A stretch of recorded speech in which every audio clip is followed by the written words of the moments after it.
Hello everyone, this is yours Trivia. Welcome back to another Domination mode battle review as we take a look at our Chaos Clash games from earlier today.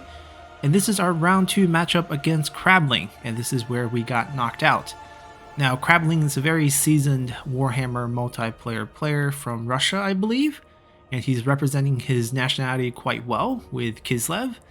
I should have probably played Grand Cathay, but they're quite weak in Domination after practicing with them. And I settled on playing as Slaanesh because it's much more straightforward. I didn't have a lot of time to practice this composition. I think I practiced about 3 games the night before the tournament, and this is what we settled with. And I'm not going to spend too much time explaining it because we did that already in our first round matchup against Lazy Boy Gamer. So if you're curious about what I brought and why I brought them, you can definitely go check that out. We're going to take a quick peek at Crablings and just hop into game and explain everything as we go in the game. He brought a very surprising army actually. I didn't realize this was the makeup of it until after the game and I got to see the replay. It's a lot of cheap units.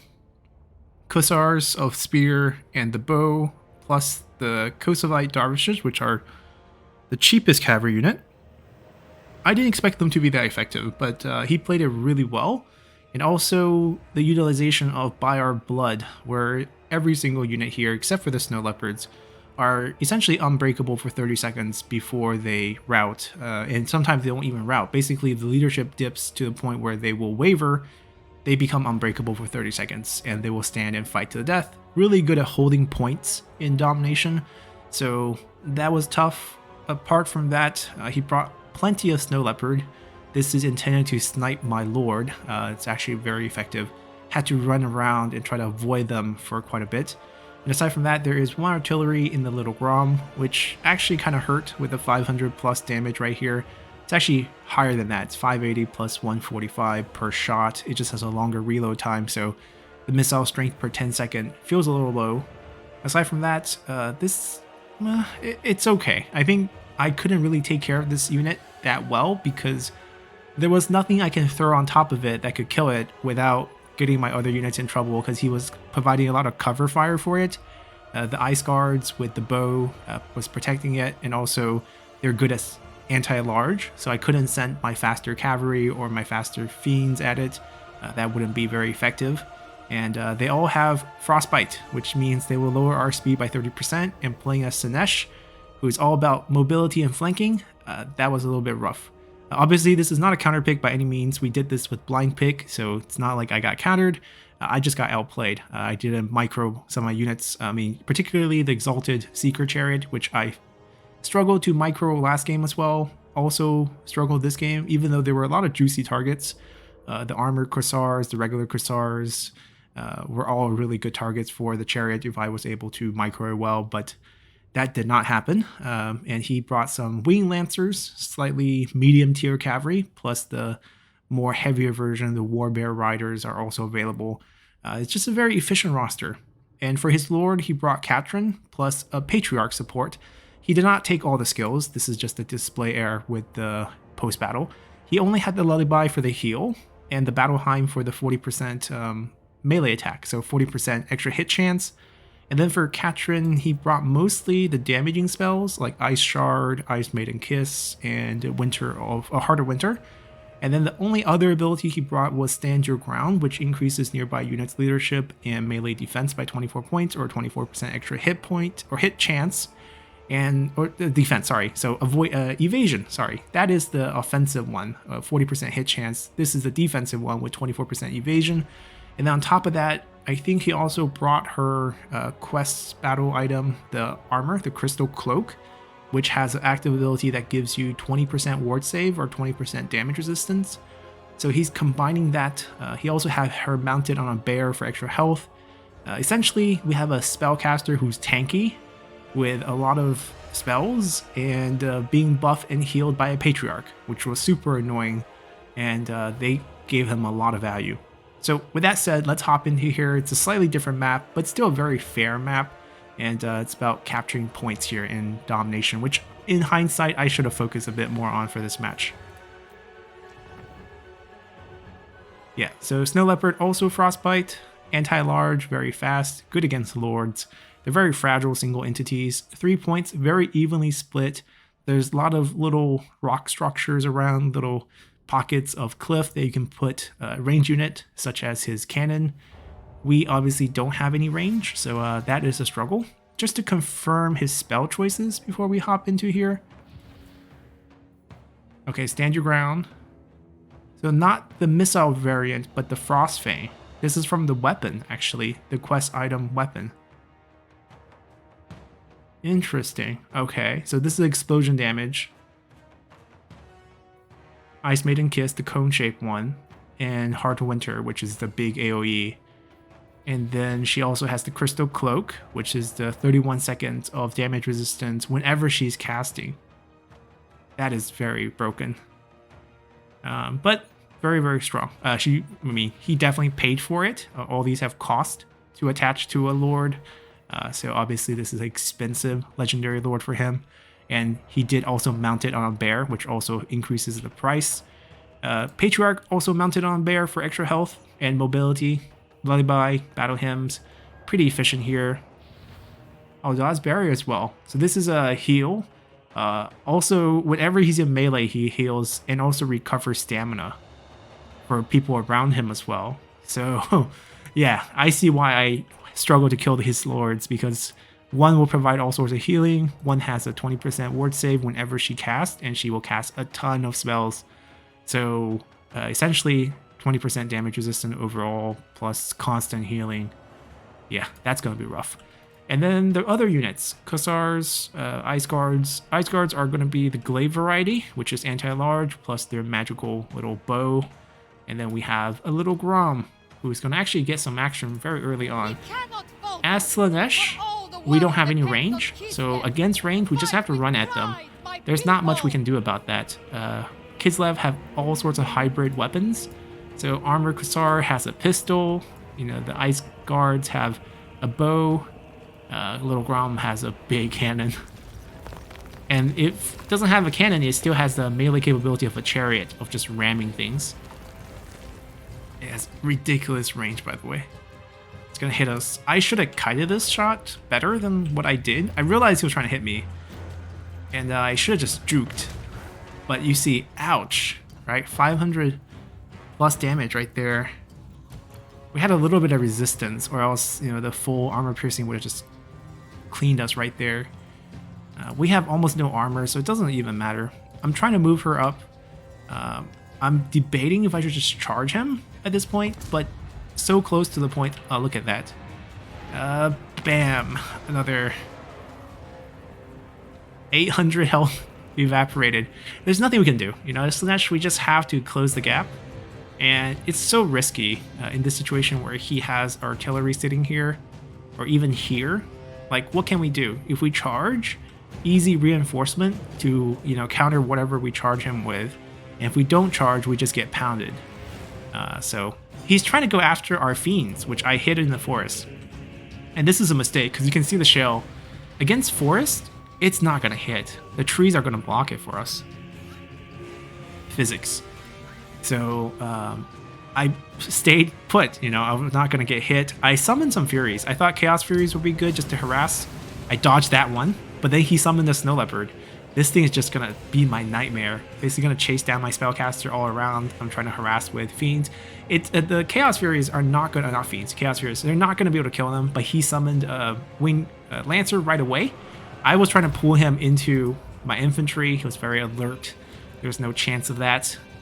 And very quickly, the mass of the Wing Lancer is going to preoccupy the summoned Chaos Furies, and he's going to pull his little Grom away. And I probably had an opportunity. I'm trying to summon something fast. I'm actually summoning quite a bit of things right here. So we went like anti-infantry heavy after seeing what you have, plus a spawn, plus just sword infantry, which is anti-infantry. Because I see that he has actually quite a bit of infantry. And as Kislev, if he's not pulling out the bear riders right now, he probably doesn't have them. Little do I know he actually had one. Getting charged.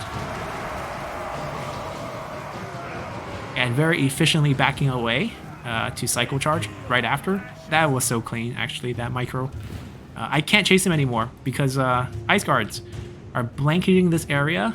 Anyone comes in, it's just basically going to be showers of ice arrows that will apply the frost. So I think at this point, strategically, my mistake is I tried to fight because I felt harassed by the range options. I probably should have just actually pulled back and be content with capturing 2 points versus his 1, and just try to stack up some point advantage for now, instead of taking damage and trying to find fights. You know, I was throwing the meat shield unit over here, but really, should I be doing that? I don't think so. You know, sure, the archers, if they sit here, they can shoot us, but I probably should have just let them shoot us rather than trying to force this fight and just getting cycle charged repeatedly by these cavalry, which don't do a lot of damage, right? It's not, if you look at the health bar, the charge doesn't do that much, and you can't sustain the fight, so you have to pull out, so it doesn't really hurt us. But he's getting so much value just by cleaning. I mean, look at the health trade. It's actually not that bad. Cavalries are just fragile in Warhammer. But he still got a ton of value there. Alright, he's just setting up a lot of hybrid unit. These are spear variety of Kosar, anti-large. My cavalry can't really charge them. But I also don't want to stand here and get shot by their arrows. So I'm going to try to find some sort of flanking angle. These are anti-infantry, so if we could hit them, maybe there's a chance. But maybe I want to just stall their wing lancer a little bit. Yeah, there we go. Open them up to a charge from the flank. Devastating flanker. So trying to do some damage to stop them from cycle charging us, pushing those units back. And here comes my nightmare. So he set up the little Grom right at my doorstep and then sent in Katrin and the Patriarch. And I could not take care of these two. The spawn's getting busy. I knew he was going to cast spells, so I, you know, kind of moved most of my units out. I kept the spawn with them and the 1 unit of the Marauders. And you're going to just see not much health loss here. And she's going to cast. When she casts, she gets a damage resistance kick in. Here comes the cast after my fiends came in. And there we go. The crystal cloak pops. I think this is the Heart of Winter. So slowly increasing damage for the next couple seconds. Multiple seconds, actually. 32 seconds. I got a chariot out. I was thinking, you know, he had so many... Oh, I'm getting chased all over the place. I'm microing my best to kind of make sure I don't get taken that much damage. I'm trying to get them with my infantry afterward to lock them down. And then I kind of forgot to micro this guy. I wanted him to loop over here and deal some damage to the ice guards because they're shooting at my fiends, who's trying to kill the little Grom, right? But I just can't. He froze me with some sort of spell. And then, yeah.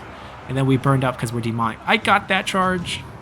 That was the highlight of this chariot, because then the horses, these are all cheap horses too. They're all Kosovo dervishes, and they just swarm me. And it's just the mass. You know, once you get clustered up, you cannot get a clean charge exit. And these are anti-large. These are just going to body me to make sure I can't move. You can see how I did so much damage, but it's like I cannot get out at this point, and I cannot get clean charges on things like Armored Kusar, which is just shooting pistol shots. The little Grom's still alive. I'm trying to flood him with a lot of anti-large cavalry to kill off their cavalry, and it's working. They're cheap cavalry for a reason. So hopefully I can win here and then force this fight. The reason why I'm doing so well at this point is because Crabling has actually saved the money and pumped out cheap cavalry and 2 armored Kosar to try to retake point 3 from me. I only have this Marauder here, and he's just very patient because he has pistols, so he doesn't need to actually engage me. He just stand here and shoot me, and I can't do too much here. We're just getting shredded here. I summoned some Chaos Furies because that's all we can afford. More help is coming, and we're going to try to shred his infantry, which would actually work to a certain degree. We're sending a lot of help in the middle. This is the mistake, actually, for the entire match. Wherever Katrin and the Patriarch is, I should just ran away. There was no hope of us actually finding... You can see the snow leopards just constantly chasing me around. I cannot find a good time to cast spells, and I'm just going to try to send infantry to cluster it up. He has a little bit of the wing lancer left, trying to do some damage there. But I think my effort to try to take all 3 points is what did me in, because up until this point I was leading. I had 2 points, so I'm about to lose this point. So at this point, yep. This is where things turned and I couldn't get it back because I was still committed on 1. but it just didn't work out for me. If I was able to take 1 and trade away 3, that would have been fine. But with 2, you know, going the way of Katrin just winning another spell right there and instantly activate Crystal Cloak again, she's unkillable. Like, the amount of healing they got off of this, look at this. So you can heal up to 4,337 still, and he has replenished, can replenish 1,000. So if you take the difference there, right, it's like a 3k heal. Yeah, it's nuts. Basically playing them together, they kind of grinded through an entire infantry cluster, 1 fiend, 1 spawn, and I barely did anything to them. And then my infantry is getting clobbered by the anti-infantry. Actually, no, these are anti-large. Yes, Warbear Riders are anti-large. So this is not a bad fight for me. Just trying to hold the point, which isn't happening. Yeah, the cheap units, anti-large plus the range capability just harassing me. I can't really get on top of them with anything. Chariot's still moving. I'm still doing something, but not well enough. I don't know why we charged that thing. Yeah, there's a lot of questions. Oh, I think I just selected whatever is here, trying to kill down this little Grom, which has done how much damage? Oh, there is a... Yeah, there is the value. We are not going to be able to see this at the end because the game crashed, so technically it never resolved. You can see the Ice Guards dealing massive damage. I want to see what Katrin did, actually. Look at that value. Yeah, Katrin plus the Patriarch carry this game. Just like there's so much value from the damage of the spells and the amount of time she tanked. The Patriarch just the heal. Yeah, more cheap cavalries flooding in. I couldn't take point 3, or I lost point 3, couldn't retake it. Have to hide my lord because those snow leopards. And they moved their lords over, so I knew 3 was pretty much done. I was trying my best to win 1. There was still a couple units here. He's regrouping his Ice Guard so they can do range damage again. And as you can see, nicely placed, slightly elevated, shooting over infantry at something that's large, demonic, and kind of burning up right here. Actually, I don't know. These are not demonic, are they? Yes, they are. Yes, they are. Yeah, we're burning up Seekers. Just cheap cavalry flooding in. I think he's using something that, you know, I prize on picking Slaanesh, ability to Vanguard deploy with cavalry. And I think that's why he went with so many Cossack Dervishes. They can do the same thing. They might be cheap. They might be, like, not very effective. Like, we're dealing massive amount of damage to them as well. These are, you know, units that were summoned, that were killed, returned to the pool, and paid for again. Right? Our earlier anti-large units killed off a couple of these, but they're getting it back. And the bears, the lords, they're coming back. They're cycling back. He knew that I'm trying to retake 1 pretty hard, send them back, and not much we can do. At this point, it's a lost game. He has all 3 points. The difference is about 700 gap, so it's about even gap. So if you do the math here, even if I retake 2 of the points right now, he will win with the 1 remaining point, because he's closer to 5,000 than I am to him, because the rate of the point gains, basically. So this was game. I mean, it was game when we lost... well, 2 was destined to lose, but like when we lost 3, I think that was game. If we held 3 a little bit longer instead of trying to take 1, I think if I didn't try to take 1 at all, just ignored 1, and held 3, and just maintained status quo at 2 long enough so that we have a point lead where we can stretch things out, it might have gone better. And this is where my computer crashed. But it was already lost, so that was GG. Great game by Crabling. Hope he does well the rest of the tournament. We will still end battle, even though from the post-battle screen, we're not going to see any stats, but we kind of got the gist of it in battle. Just the excellent usage of the Lords. The Patriarch plus Katrin had no solutions. The little Grom was just the annoying artillery unit that you wanted to kill, but you really couldn't reach. Like, every effort we threw at it early game got punished by the reinforcements, which is, I guess, how you would want to play the artillery. And as Slaanesh, I probably needed to hold back a little, not go for all 3 points. I think our greed got the best of us. Because once he pulled the lure towards point 2, I thought maybe I can get point 1. And that was just no good. I should have just stayed at 2 and 3, trying to reinforce 3 to not lose it and extend the point lead as long as I could before the battle just shift against me, and maybe I can eke out a victory with just points. But obviously that did not work out. This is just pretty efficient, having some Vanguard deployment units, hybrid. Every unit has some sort of range, lure sniping from the Snow Leopards, and pretty efficient use of the Wing Lancers. I mean, they cycle charged my unit a couple times, but they took a decent bit of damage. I don't think cavalries are just in general strong, even though we're running like almost pure cavalry, but that's kind of the situation. At least we get double charge bonus if we're charging from the flank. So that's it. Great match, fun tournament. I will still be mainly a campaign player. That's is true, but if they have fun tournaments like this once in a while, I don't mind participating. So hopefully you guys got interested in domination mode and understand how the system works. And we'll see you guys next time. Bye.